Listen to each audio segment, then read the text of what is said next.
ओम शांति। आज की मुरली है 19/6/2025। प्रातः मुरली ओम शांति बाप दादा मधुबन।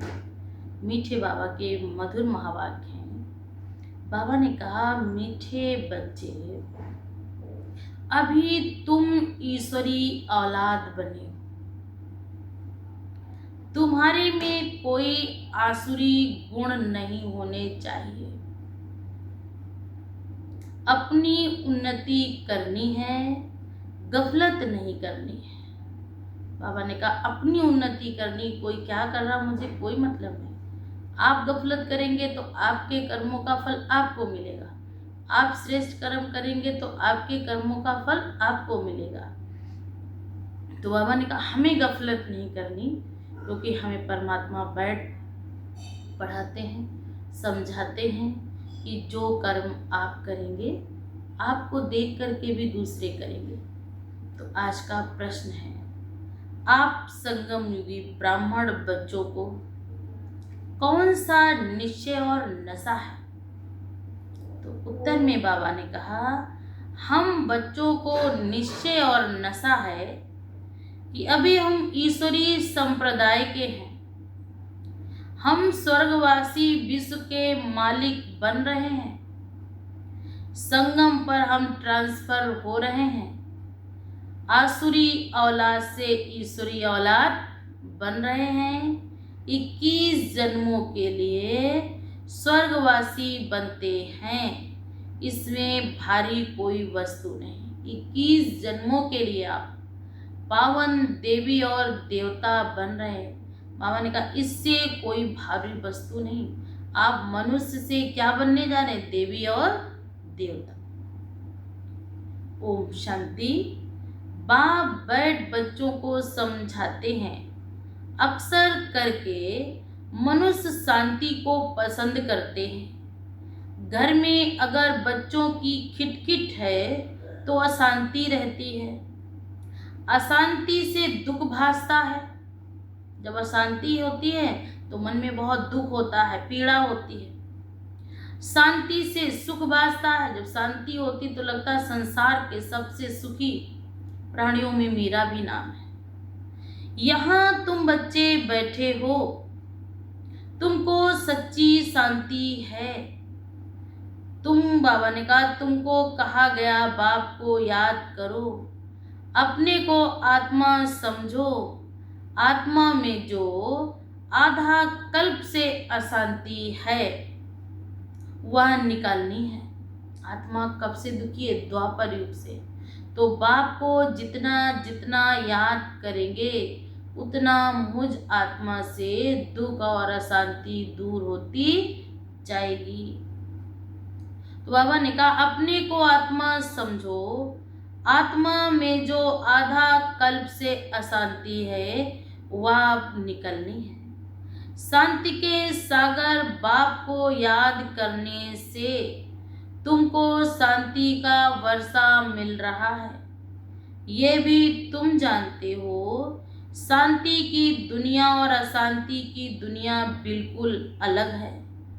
आसुरी दुनिया, ईश्वरी दुनिया, सतयुग कलयुग किसको कहा जाता ये कोई भी मनुष्य मात्र नहीं जानते। तो बाप कहते, तुम कहेंगे हम भी नहीं जानते थे, भल कितने भी पोजीशन वाले थे। तो बाबा ने कहा कि शांति की दुनिया और अशांति की दुनिया बिल्कुल अलग है। आसुरी दुनिया, ईश्वरी दुनिया, सतयुग कलयुग किसको कहा जाता ये कोई मनुष्य मात्र नहीं जानते। तुम कहेंगे हम भी नहीं जानते थे, भल कितने भी पोजीशन वाले थे, लेकिन हम ये नहीं जानते थे कि हमको पढ़ाने वाला स्वयं ज्ञान का सागर परमपिता बाप है। बाप बैठ समझाते, आसुरी दुनिया और ईश्वरी दुनिया, सतयुग और कलयुग किसको कहा जाता है? जहाँ सुख और शांति है वो है सतयुग। जहाँ दुख और अशांति, कलह और कलेश है, उसको कहते हैं कलयुग। तो अभी बाप बैठ समझाते, गरीब और साहूकार तो समझते हैं, वैसे भी तुम भी समझ सकते हो बरोबर ईश्वरी औलाद और आसुरी औलाद कौन है। जो बाप की मत पर हैं वो ईश्वरी औलाद के हैं, और जो बाप से हटके हैं, जो माया की मत पर हैं, वो आसुरी औलाद है। बाबा ने कहा ईश्वरी बाबा ने कहा औलाद है जो सतयुग संप्रदाय के हैं, वो आत्माएं देवी देवता कुल की हैं। बहुत थोड़े हैं जो यथार्थ रीति समझते हैं। सतयुग में है ईश्वरी संप्रदाय और कलयुग में है आसुरी संप्रदाय। पुरुषोत्तम संगम युग पर आसुरी संप्रदाय बदली होती है। अभी हम शिव बाबा की औलाद बने, बीच में भूल गए थे, अभी फिर से इस संगम पर जाना है। बीच में भूल गए थे कि मेरा बाप कौन है, मैं कौन सी आत्मा हूँ, मैं सतोगुणी आत्मा हूँ या तमोगुणी आत्मा हूँ या रजोगुणी आत्मा हूँ। तो परमात्मा ने मेरे कर्म का दर्शन कराए, मेरी पहचान कराई कि आप सतोगुणी हैं या तमोगुणी हैं या रजोगुणी हैं। तो अभी बाप बैठ समझाते, हम शिव बाबा की संतान हैं। वहाँ सतयुग में कोई अपने को ईश्वरी औलाद के कहलाते नहीं हैं, क्योंकि सतयुग में तो वहाँ राजा रानी की संतान होंगे, राजाओं की संतान होंगे। अभी हम किसकी संतान हैं? परम पिता परमात्मा की ईश्वरी संतान। वहाँ दैवी औलादे कहलाएंगे, यहाँ ईश्वरी औलाद है। कितना फर्क है। अभी तुम ईश्वरी औलाद के बने हो तभी कहते हम बीके हैं। रचना है एक बाप की, तुम सब भाई बहन हो और ईश्वरी औलाद है। तुम जानते हो बाबा से राज्य मिल रहा है, भविष्य में जाकर हम दैवी राज्य पाएंगे, सुखी बनेंगे। बरोबर सतयुग में सुख का धाम है, अभी कलयुग है दुख धाम। ये सिर्फ तुम संगम युगी ब्राह्मण ही जानते हो। बाप बैठ समझाते हैं, ये भी तुम जानते हो बाबा स्वर्ग की स्थापना कराते हैं, फिर वो हमारा मीठा बाप भी है। हमको 21 जन्मों के लिए स्वर्गवासी बनाते हैं। इसमें भारी और कोई वस्तु ही नहीं कि हम साधारण से मनुष्य इस पढ़ाई को पढ़ने से देवी और देवता बन जाएं, तो समझो हम कितने पद्मा पदम भाग्यशाली आत्मा है। बाबा ने कहा इससे भारी और कोई जन्म नहीं होगा। ईश्वरी जन्म के बाद दैवी जन्म की पढ़ाई पढ़ रहे हैं, तो इससे भारी और कोई जन्म नहीं। ये समझ रखनी चाहिए, हम ईश्वरी औलाद हैं तो हमारे में कोई आसुरी अवगुण नहीं होना चाहिए। अगर है तो समझो भविष्य में हमारा देवपद कैसे मिलेगा। अपनी उन्नति करनी है, समय बाकी थोड़ा है, इसमें गफलत नहीं करनी चाहिए। भूल ना जाओ, देखते हो बाप सम्मुख बैठा है, जिनकी हम औलाद हैं। हम ईश्वर बाप से पढ़ रहे हैं दैवी औलाद बनने के लिए, तो कितनी खुशी होनी चाहिए। तो बाबा ने कहा, बाबा सिर्फ कहते हैं मुझे याद करो तो विकर्म विनाश हो जाएं। बाप आए हैं सबको ले जाने, जितना जितना याद करेंगे उतना विकर्म विनाश होंगे। अज्ञान में जैसे कन्या की सगाई होती और फिर बिल्कुल उसके दिमाग में ये बात छप जाती, क्या छप जाती, ये घर मेरा नहीं, मेरा घर तो दूसरा है। बच्चा पैदा हुआ, याद छप गई, ये बच्चा मेरा है। याद तो है ना कि सतयुग में भी हम ही आत्मा जाएंगे, तो ये भी याद छप जानी चाहिए। बच्चा कहेगा ये हमारा बाप है, तो ये तो बेहद का बाप है हमारा। शिव बाबा तो मेरा बेहद का बाप है, जिनसे स्वर्ग का वर्षा मिलता है। और बाबा ने कहा उनकी याद छप जानी चाहिए कि हमको ऐसा पूज्य देवी देवता बनाने वाला एक बाप है। बाप से हम भविष्य की जन्मों का फिर से वर्षा ले रहे हैं। बुद्धि में वर्षा ही याद है। ये भी जानते हो मरना तो सबको है, एक भी रहने का नहीं। जो भी डियरेक्ट से डियरेस्ट उनका, जो भी डियरेस्ट से डियरेस्ट माना प्यारे से प्यारा है, वो सब चले जाएंगे, क्योंकि इस दुनिया को पावन दुनिया बनना है। इस दुनिया को खाली करके, इस दुनिया की सफाई करके नई दुनिया की स्थापना करना है। तो क्यों ना हम कितने भी भगवान की डियरेस्ट से डियरेस्ट हो, माना प्यारे से प्यारे बच्चे हों, तो भी हम सबको जाना ही पड़ेगा। ये सिर्फ तुम ब्राह्मण ही जानते हो। ये पुरानी दुनिया अब गई की गई। दुनिया वालों के लिए तो बहुत मौज के नज़ारे लग रहे हैं, जहाँ कहीं भी जा रहे उन्हें लग रहा है ये सब बहुत अच्छा है। ऐसी दुनिया होगी ये सुख साधन में जो लिपटे हुए हैं, जो जिनकी बुद्धि फंसी हुई है, वो कहते यही सब कुछ है मेरे लिए। लेकिन बाबा ने कहा ये जल्द से जल्द क्या होने वाली है, दुनिया परिवर्तन होने वाली है। ये सिर्फ तुम ब्राह्मण ही जानते हो, दुनिया वालों के लिए तो बहुत समय पड़ा है। उनसे अगर आप बात करेंगे तो आपको यही जवाब मिलेगा कि अभी तो उम्र ही क्या है, अभी जब उम्र होगी तो हम भी ये कार्य करेंगे। लेकिन जो समय गुजर रहा, जो समय आ रहा, वो उम्र से नहीं आ रहा। उसको तो बस क्या करना है, एक इशारा ईश्वर का मिले और उसको सारी दुनिया की क्या करनी है, सफाई करनी है। ये सिर्फ तुम ब्राह्मण ही जानते हो, पुरानी दुनिया अब गई की गई, अब समय ज्यादा नहीं है। उसके जाने के पहले पूरा पुरुषार्थ करना है। हम जाएं तब तक पहले ही सारा अपना पुरुषार्थ करके चलना है। जबकि ईश्वरी औलाद है तो खुशी होनी चाहिए। कितनी खुशी होनी चाहिए। हम किसकी संतान बने हैं, हमको किसने गोद में लिया, हम ईश्वरी संतान हैं और हमारा पिता परम पिता है। भगवान का बाप कहते हैं बच्चे अपना जीवन हीरे जैसा बनाओ।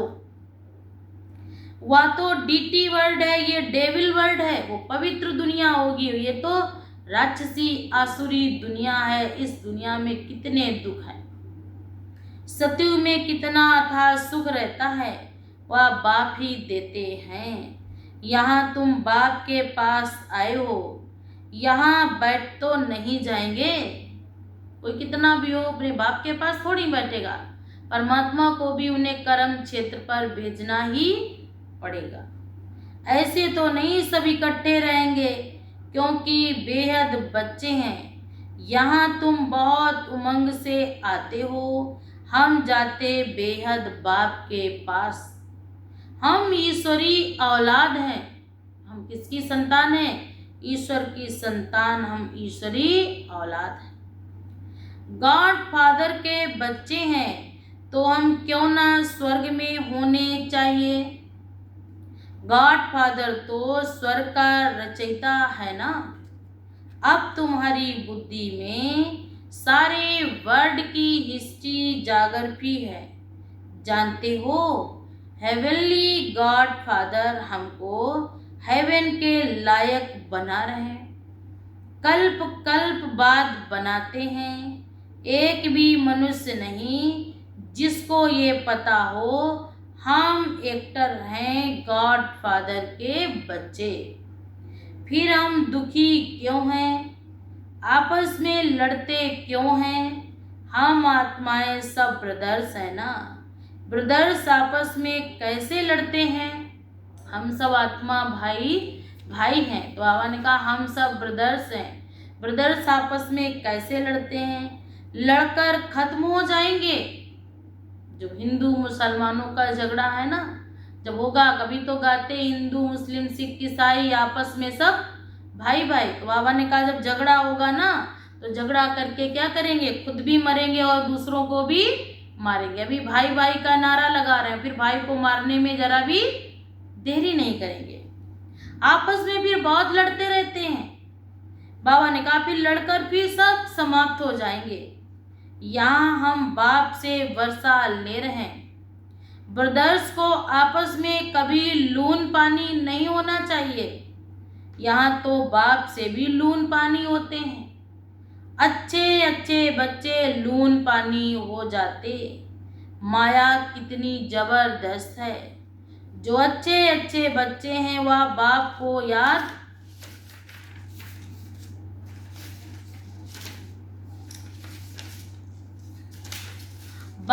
याद करने लग पड़ते हैं। बाप का कितना लव है बच्चों पर।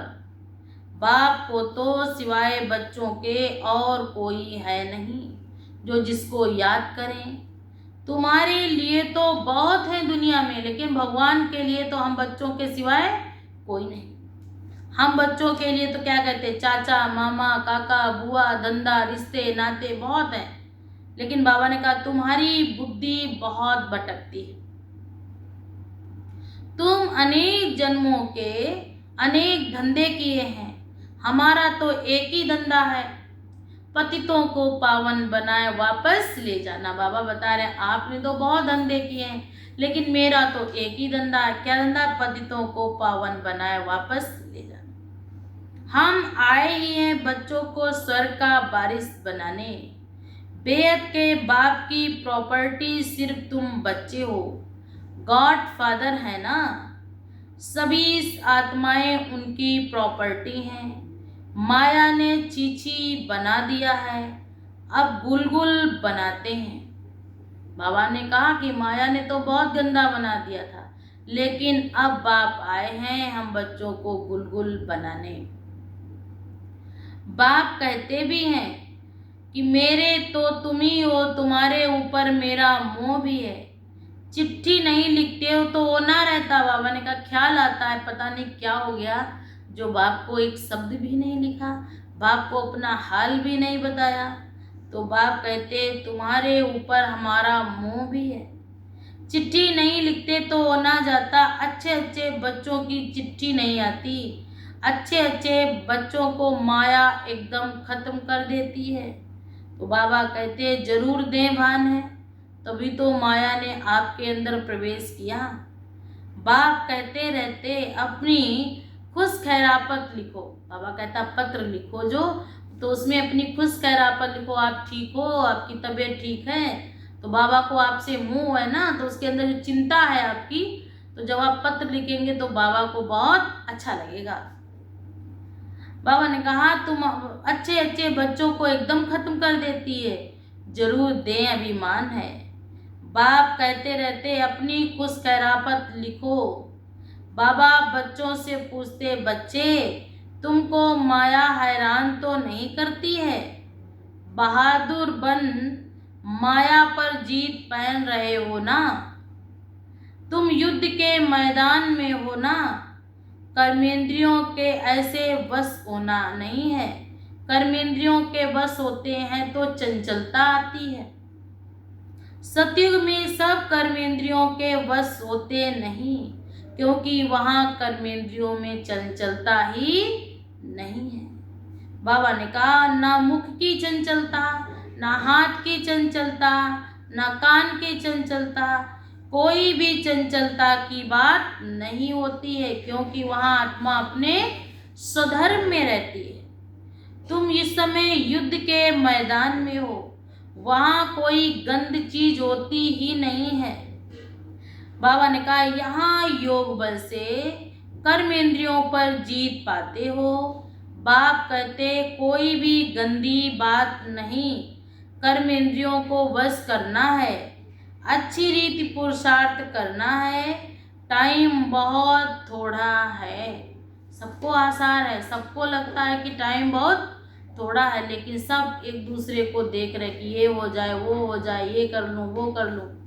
लेकिन बाबा ने कहा सब कुछ करते हुए बुद्धि की प्रीत एक बाप से लगानी है, क्योंकि टाइम बहुत थोड़ा है। गायन भी है ना, बहुत गई थोड़ी रही, थोड़ी में भी थोड़ी रही। बाबा ने कहा अभी बहुत थोड़ी रह गई है। नया मकान बनता रहता है तो बुद्धि में रहता है ना, बाकी थोड़ा समय है, अभी ये तैयार हो जाएगा, बाकी ये समय तो देखा है ना बहुत थोड़ा है। इन्वेंशन निकलते रहते हैं, अभी तो ऐसे ऐसे बॉम्ब्स बनाते हैं जो कहते वहाँ बैठे बैठे छोड़ेंगे तो सारा शहर खत्म हो जाएगा। ऐसे ऐसे बम्स मिसाइल तैयार किए हैं जो बैठे बैठे वहाँ से छोड़ेंगे और यहाँ सारा का सारा शहर समाप्त हो जाएगा। बाबा ने कहा ये सब सेनाएं, एरोप्लेन आदि काम नहीं आएंगे। देखा, एरोप्लेन होते हुए भी कोई किसी की मदद नहीं कर पाया। ये सब साइंस बुद्धि है, परमात्म बुद्धि के आगे ये साइंस बुद्धि भी फेल है। तुम्हारी है साइलेंस की बुद्धि, वहाँ विनाश के लिए निमित्त बनते हैं। साइलेंस वाले किसके निमित्त बनते हैं? विनाश के निमित्त बनते, और साइलेंस वाले विनाश को समाप्त करने के निमित्त बनते हैं। तो ये अविनाशी पद पाने के निमित्त हो ना, तो ये भी समझने से बुद्धि चाहिए। और का ये सब समझने के लिए कौन सी बुद्धि चाहिए? दिव्य बुद्धि। और दिव्य बुद्धि कब मिलेगी? जब हम ज्ञान की दिव्यता को अपने में धारण करेंगे। तुम बच्चे समझ सकते हो बाप कितना सहज बताते हैं, भल कितनी भी अहिल्याएं कुब्जाएं हो, सिर्फ 2 अक्षर याद करना है, बाप और वर्षा। तो बाबा ने कहा आप सारे श्रापों से मुक्त हो जाएंगी। जितना जितना बाप को याद करेंगे और संग तोड़ एक बाप को याद करते रहेंगे। तो बाबा ने क्या कहा? बाप कहते मैं जब अपने घर परम धाम में था तो भक्ति मार्ग में तुम सब पुकारते थे कि हे प्रभु आप आओगे तब हम आप पर बलिहार जाएंगे। तो बाप कहते अब मैं आया हूँ तुम बच्चों के पास, ये बातें बाप के सिवाय और कोई भी समझा ना सके। बाप कहते भी हैं कि जब कोई शरीर छोड़ता है तो करनी घोर को पुराना सामान दिया जाता है। तो बाप कहते तुम बाप को क्या देंगे? देखा, भगवान इस समय हमारे सामने करनी घोर तक बनने को तैयार है। ब्रह्मा को तो नहीं देते हो ना, इसने भी सब कुछ दिया। किसको सरेंडर किया? शिव बाबा। यहाँ थोड़े ही है बैठे महल बनाएंगे, ये सब शिव बाबा के लिए है। जो कुछ हम बाबा ने कहा करते हैं समर्पित, तो किसके खाते में जमा होता? शिव बाबा के खाते में। उनके डायरेक्शन से कर रहे हैं ना, वह करन करावन हार है। डायरेक्शन देते रहते बच्चे कहते बाबा आप हमारे लिए एक ही हो ना, ब्रह्मा बाबा और शिव बाबा के लिए। आपके लिए तो बहुत बच्चे हैं, लेकिन आप मेरे लिए तो एक ही हो। बाबा फिर कहते हमारे लिए सिर्फ तुम बच्चे हो, तुम्हारे लिए तो बहुत है। कितने देश संबंधियों की याद है, मीठे मीठे बच्चों को बाप कहते जितना हो सके बाप को याद करो, सबको बुलाते जाओ। या स्वर्ग की गहराई का मक्खन तुमको मिलता है, जरा ख्याल तो करो कैसे ये खेल की रचना। तुम सिर्फ बाप को याद करते हो और सुदर्शन चक्रधारी बनते हो। सुदर्शन चक्रधारी बनते बनते आप चक्रवर्ती राजा बन जाएंगे। अभी तुम बच्चे प्रैक्टिकल में अनुभवी हो, मनुष्य तो समझते हैं भक्ति परंपरा से चली आई, विकार भी परंपरा से चले आए। तो बाप कहते इन लक्ष्मी नारायण राधे कृष्ण को भी तो बच्चे थे ना। अरे हाँ, बच्चे क्यों नहीं थे, परंतु उन्हों को कहा जाता सर्वगुण संपन्न, संपूर्ण निर्विकारी, मर्यादा पुरुषोत्तम। तो बाबा ने कहा एक दो को गालियां देते रहते, अब तुम बच्चों को आपस में श्री श्री की मत मिलती, तुमको श्रेष्ठ बनाते हैं। अगर बाप का कहना नहीं मानेंगे तो फिर थोड़े ही बनेंगे।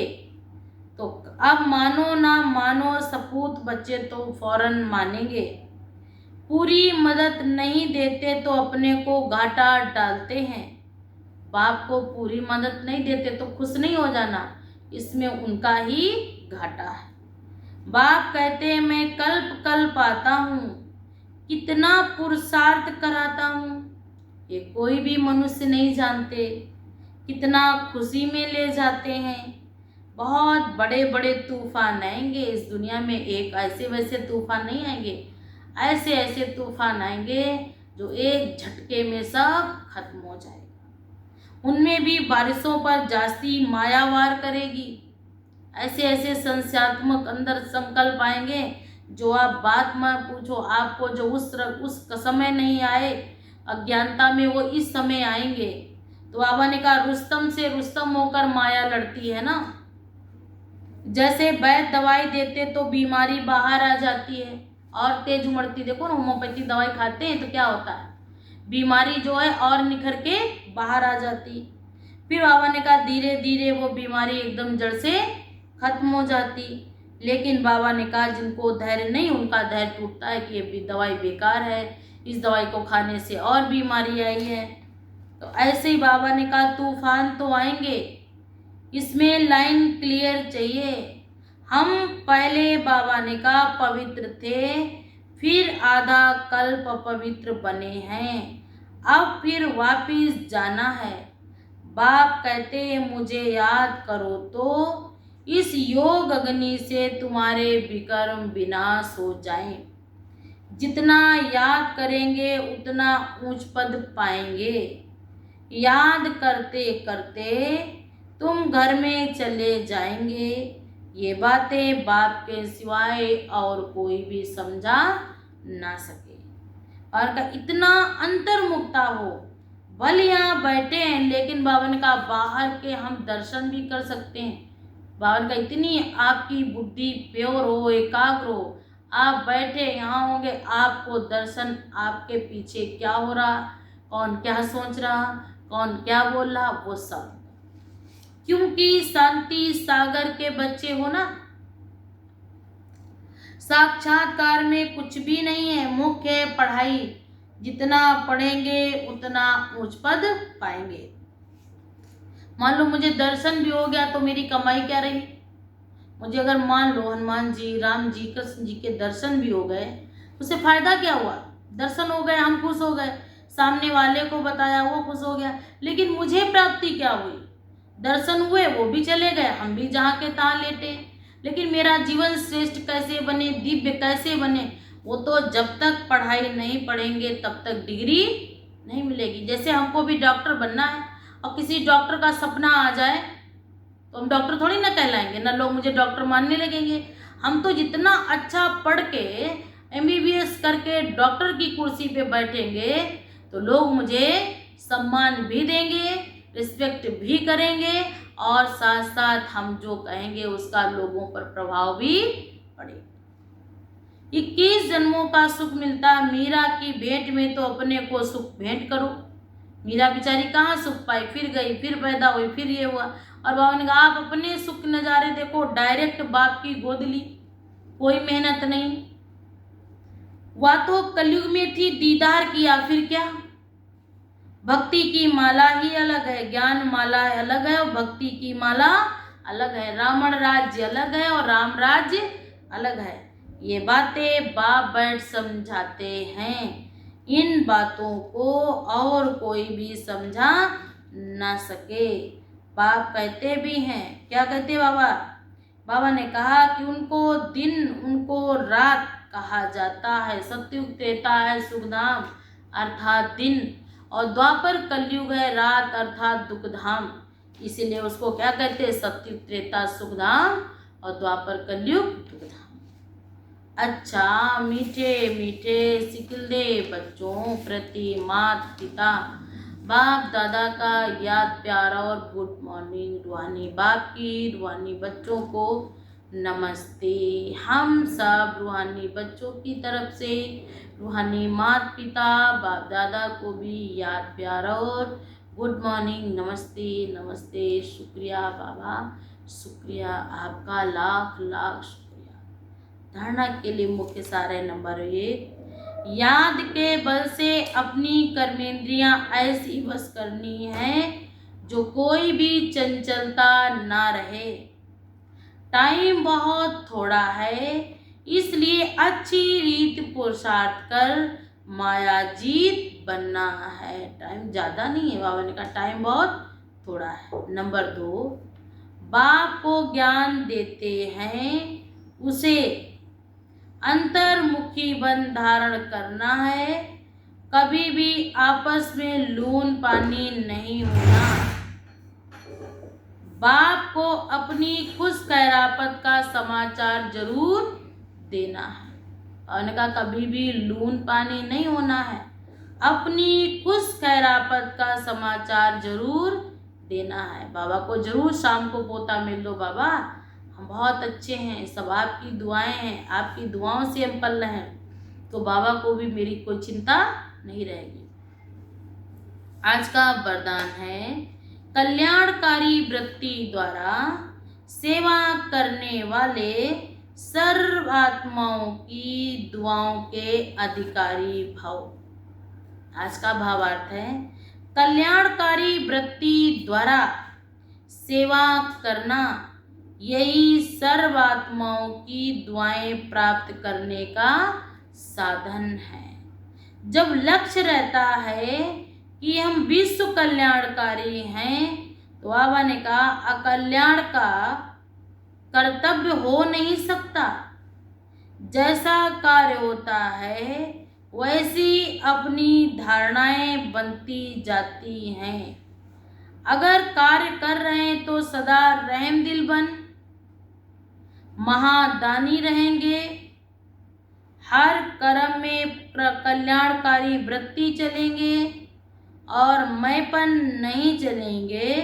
तो बाबा ने कहा ऐसे सेवाधारी को सेवा के रिटर्न में सर्व आत्माओं की दुआएं प्राप्त करने वाले और कहा दुआओं के भंडारी भव। आज का स्लोगन है, साधनों की आकर्षण साधना को खंडित कर देती है। साधनों की आकर्षण क्या कर देती? साधना नहीं, बुद्धि इसी में फंसी रहती, मेरी कार, मेरी गाड़ी, मेरा बंगला, मेरी ऐसी, मेरा ये, मेरा वो। साधना नहीं करते हैं, और साधना वही करते जो इनसे बहुत क्या करते, दूर होते हैं। यूज करना है लेकिन इनमें लिप्त नहीं होना है। अव्यक्त इशारे हैं, आत्मिक स्वरूप में रहने का अभ्यास करो और अंतर्मुखी बनो। अंतर्मुखी आत्माएं 3 प्रकार की भाषाओं के अनुभवी होती हैं। नंबर 1, अंतर्मुखी आत्माएं क्या करेंगी? 3 भाषाओं के अनुभवी, नैनों की भाषा, भावना की भाषा, संकल्प की भाषा। वो तीनों भाषाओं को समझती हैं और तीनों भाषाओं को जानकर, रूह रिहान कर जितना जितना अंतर्मुखी स्वीट साइलेंस ओम में स्थित होंगे, उतना उतना उन आत्माओं द्वारा उसका भी अनुभव उनके ऊपर आएगा। इसी को कहते हैं रूहानी भाषा के अनुभवी। आप बोलिए भले ना, लेकिन अगर आप शुभ संकल्प, श्रेष्ठ संकल्प करते हैं तो वो संकल्प उन आत्माओं तक जरूर जाएंगे और वो आत्माएं आपको दुआएं देंगी, बिना दुआ दिए रह नहीं सकती। अच्छा, ओम शांति।